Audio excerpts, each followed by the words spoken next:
নমস্কার। প্রচণ্ড ঠান্ডা, তো সেই উদ্দেশ্যে বা সে কথা মাথায় রেখেই আমাদের বনগাঁ দত্তপাড়া নাগরিক সেবা সমিতির শীতকালীন যে কর্মসূচি তার আজকে দ্বিতীয় পর্ব। তো আগের ভিডিওতে অবশ্যই করে দেখিয়েছিলাম কিভাবে আমরা প্রস্তুতি নিয়েছিলাম, আর এই ভিডিওতে দেখাবো যে কোথায় গেলাম বা কিভাবে আমাদের কার্যক্রম সম্পন্ন হলো। তো তোমরা দেখতে থাকো। আর আমাদের চলছে, এখনো দু একজন আসবে, তার জন্য অপেক্ষা করা। ঠিক আছে, সবাই সঙ্গে থাকো এবং দেখতে থাকো। অবশেষে আমরা বেরিয়ে পড়লাম আমাদের কার্যক্রমের উদ্দেশ্যে। আজকের গন্তব্যস্থল পাইকপাড়া, ওখানেই হবে কার্যক্রম।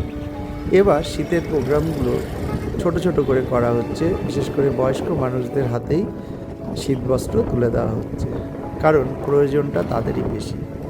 আজকে বেশ রোদ ঝলমল পরিবেশ, তবে ঠান্ডাটা বেশ আছে, হালকা হাওয়া, তাই শীতের মোটামুটি যাবতীয় প্রোটেকশান নিয়েই বেরিয়েছি। এদিকে বনগাঁর রাস্তাঘাট যেমন হয় যানজট, এই দিক ঠেলে এগিয়ে চলেছি। তবে বেশি দূর না হওয়ায় আমরা বেশ তাড়াতাড়ি পৌঁছে গেছিলাম। এদিকে তারকদা বলেই দিয়েছিল যে রাস্তার উপর দাঁড়িয়ে থাকবে, কথা মতো রাস্তার উপর দাঁড়িয়ে থাকায় আমাদের জায়গা চিনতেও অসুবিধা হয়। আমরা যখন পৌঁছেছি দেখি বেশ কয়েকজন বয়স্ক বৃদ্ধা ও বৃদ্ধ দাঁড়িয়ে আছে বা বসে আছে, কারণ তাদের মধ্যেই আজকের কার্যক্রম। 25 জন হাতে তুলে দেওয়া হবে এই কম্বল এবং ভাগবত কম্বল বিতরণ করে যাচ্ছি, এবং আমাদেরও একটা নিজস্ব পারকতা আছে, বাধ্যবাধকতা আছে, ঠিক আছে। তার মধ্যে থেকে আমরা চেষ্টা করছি যতগুলো মানুষের হাতে দেওয়া যায়। তো ছোট ছোট করে আমরা কার্যক্রম করছি, এবং তারকদা আছে, গুরুদা আছে, এরকম যারা গ্রামের সাথে সরাসরি যাদের মানে মাটির একটা করে গীতা দেবে, অরিন্দম সঙ্গে করে একটা করে গীতা দিয়ে দেবে। হ্যাঁ, ওকে দিয়েই শুরু করা হলো আজকের কার্যক্রম, কারণ ও বাইরে থাকে, মুর্শিদাবাদে থাকে, চলছে আমাদের কার্যক্রম, আসতে পারে না আমাদের কার্যক্রমগুলোতে। ওর খুব ইচ্ছা যে ও এই কার্যক্রমে থাকবে, তো সেইভাবেই ডেট ফেলা হয়েছিল।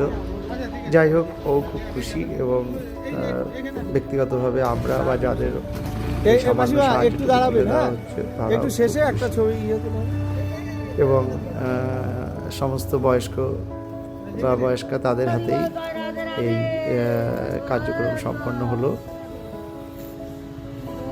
তো এইভাবেই ছোট্ট একটা প্রোগ্রাম আমাদের শেষ হলো। এটা দত্তপাড়া নাগরিক সেবা সমিতি শেষ হলো আমাদের 102তম কার্যক্রম, এবং এবছরের শীতের দ্বিতীয়। চলবে মোটামুটি আপনাদের সহযোগিতা এবং আশীর্বাদ, তাতেই আমরা এগিয়ে চলেছি। সবাই ভালো থাকবেন, নমস্কার।